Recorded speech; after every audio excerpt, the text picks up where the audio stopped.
tuvimos acceso al expediente que se le entregó a la secretaria de Gobernación, sí, Rosa Isela Rodríguez, por parte de los comisionados y comisionadas del INAI. En ese expediente pues se documentan muchos hechos que pudieran ser incluso pues parte de la corrupción que se enquistó en el INAI.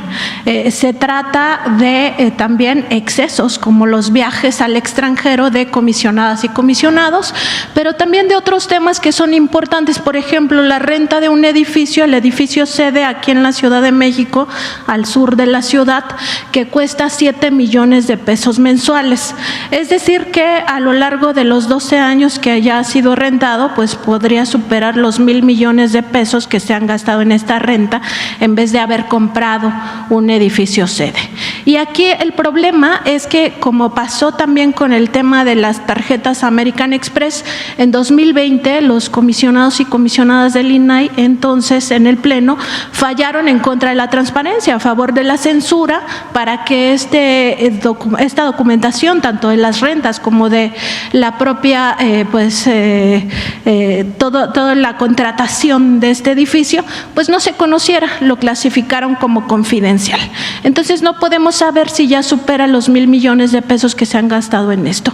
Hay otros temas también importantes. Se documenta el caso de las tarjetas American Express, que por cierto en la revista Contralínea documentamos este uso indebido, no solo en el table dance, en su caso del excomisionado Oscar Guerrafort, sino también del uso hasta donde tuvo vigencia en restaurantes y bares, restaurantes de lujo y también bares, que por supuesto el dinero público no se debe derrochar en esas cosas. Hay otros temas que tienen que ver, por ejemplo, con esta extorsión permanente que sufrieron algunos de los propios funcionarios del INAI, donde se les cobraba entre el 10 y el 60% de su sueldo para poder seguir trabajando ahí en el INAI, y la gente, pues como tiene a veces necesidad de este trabajo, pues aceptaba estas condiciones inhumanas. Y hay otros casos documentados, como por ejemplo contrataciones presuntamente de corrupción en materia de paquetería y también de limpieza. Preguntarle, Presidenta, si se va a tomar en cuenta toda esta documentación que ya tiene la Secretaría de Gobernación, pues para que estos casos, si se demuestra que son hechos de corrupción, pues se pueda ir limpiando y que no haya impunidad, ya que se está en este proceso de extinción de ese instituto. Sí. Supongo que el INAI tiene su Contraloría interna, ¿verdad? Sí tiene, pero por ejemplo… Órgano interno de control se llama. Exactamente, en el caso de las tarjetas American Express, cuando surge el escándalo, pues abren un expediente y todavía es la fecha en que no dan resultados. Sí, yo creo que se tiene que no debe haber impunidad nunca. O sea, yo creo que eso es un principio. Ahora, sobre el caso del INAI, está en puerta la reforma para los organismos autónomos. Se está viendo en algunos casos, lo adelanto, el tema de la independencia técnica, porque es parte de lo que se firmó en su momento en el tratado para algunos organismos. Eso lo está revisando incluso el propio Congreso, pues para que quede claramente en algunos casos que tienen que tener su independencia técnica para que no haya problema en ese sentido. Pero como organismo autónomo, el INAI, y por todos los casos que mencionas, no tiene ningún sentido que permanezca. El tema aquí es cómo vamos a garantizar la transparencia, porque el tema de fondo es garantizar la transparencia del Ejecutivo, de los ejecutivos, de los legislativos, de los propios organismos autónomos, del Poder Judicial. Es decir, todos tenemos que garantizar la transparencia en el uso de los recursos y también en nuestras funciones. Esto que hacemos todos los días, pues es un ejercicio de transparencia. Entonces, la transparencia va a quedar en la Secretaría Anticorrupción y de Buen Gobierno. Y estamos trabajando, viene una parte en la ley orgánica, pero estamos trabajando para garantizar la transparencia. Pero el asunto es, se crea un organismo como este, que está para garantizar la transparencia, que supuestamente evita la corrupción. Y en el propio organismo hay problemas de corrupción. Entonces, ¿qué ahora vamos a crear? Otro organismo autónomo que revise que no haya corrupción y que haya transparencia en el INAI. Pues no, lo que tenemos que garantizar pues es que la ley se cumpla, que haya transparencia y que si no se cumple pues haya las sanciones administrativas o incluso en el caso de corrupción pues penales. Pero el INAI le hizo una propuesta a la secretaria para que disminuyan sus gastos, pero así que pues ya es muy tarde, ¿no? Ya está la propuesta ahí en el Congreso y que sepan las y los mexicanos que va a haber transparencia, sin necesidad de estos actos de corrupción, ¿no? Sí, o de más recursos. También porque hay que recordar que cada año nos cuesta 1,000 millones de pesos esta institución. Exactamente, que se podrían ir a escuelas, por ejemplo. Presidente, en otro tema, hay un caso que nosotros hemos documentado en la revista Contralínea desde hace ya bastantes años. Lo trajimos en su momento a esta conferencia matutina cuando el presidente López Obrador estaba al frente del gobierno. Es el caso de las asociaciones civiles que controla una exlegisladora panista, Rosy Orozco. Su nombre es Rosa María de la Garza Ramírez, pero se le conoce como Rosy Orozco. Son asociaciones civiles que manejan albergues para niños y niñas que fueron víctimas de trata de personas. El problema es, pues entre otras cosas, que no tenía permisos, que operaba de forma clandestina, no tenía el personal capacitado y los niños y niñas estaban prácticamente a su suerte, sobre todo en los albergues que están ubicados en el Estado de México.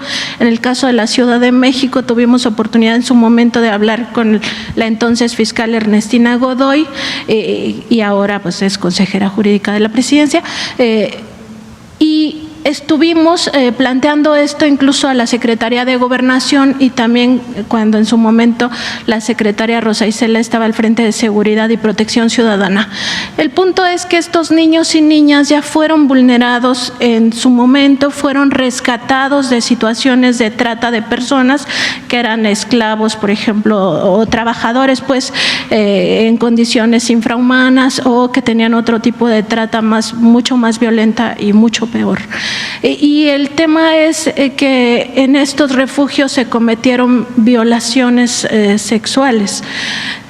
Ahora, o más bien en ese momento, se cambió la administración pensando que con esto se iba a sanear esa circunstancia. Todavía hay niñas y niños en esos refugios, pero ya destituyeron a esa administración que había quedado. La exdirectora del refugio, particularmente Camino a Casa, ya interpuso una denuncia penal contra Rosy Orozco en días pasados. El problema es que esos niños siguen a la deriva, que las niñas y niños pues son un sector sumamente vulnerable y en este caso además ya se habían rescatado de situaciones de vulnerabilidad y siguen en condiciones muy terribles. Preguntarle, Presidenta, si se puede hacer algo nuevamente con estos niños, revisar qué pasa con los refugios, quizá que sea el Estado mexicano el que asuma la tutela de estos niños y niñas y ya no queden pues a la deriva y en otra forma también que pudiera rayar en este delito de trata de personas. Sí, le voy a pedir a Rosa Isela, Ernestina, que está aquí, que nos ayuden para poder ver lo que planteas y con el DIF y otras instituciones, los derechos de las niñas y los niños van primero, siempre. Entonces, lo revisamos. Gracias, Presidenta. Y el día de ayer también preguntarle sobre esta conferencia que dio el embajador de Estados Unidos en México, Ken Salazar, donde pues dijo que en México se debería de estar celebrando la detención de el Mayo Zambada como si no hubiera ocurrido un secuestro en nuestro territorio, como si no estuviera todavía la duda de si agentes de la DEA participaron en territorio mexicano sin avisar al gobierno federal, lo que implicaría pues una violación flagrante a nuestra soberanía.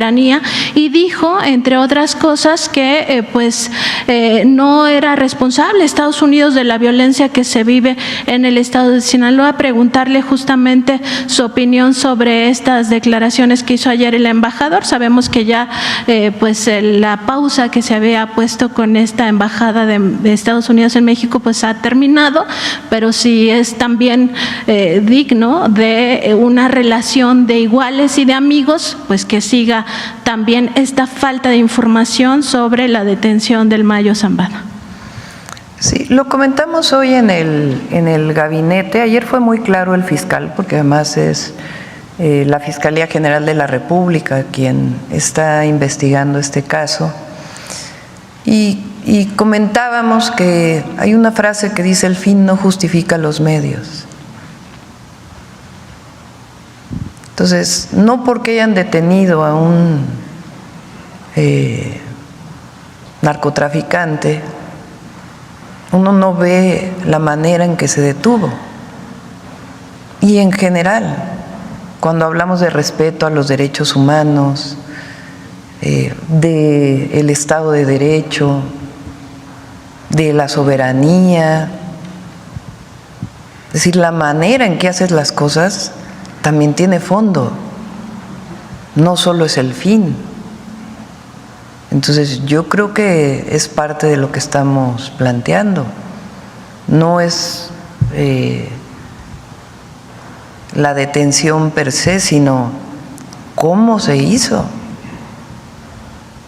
Y en la relación bilateral y en general en nuestro país, sin tomar en cuenta particularmente esto, yo creo que nadie, bueno, sí, algunos medio fachos dicen que el fin justifica los medios. Y no lo digo por el embajador, porque lo respeto, pero digo en términos de la frase.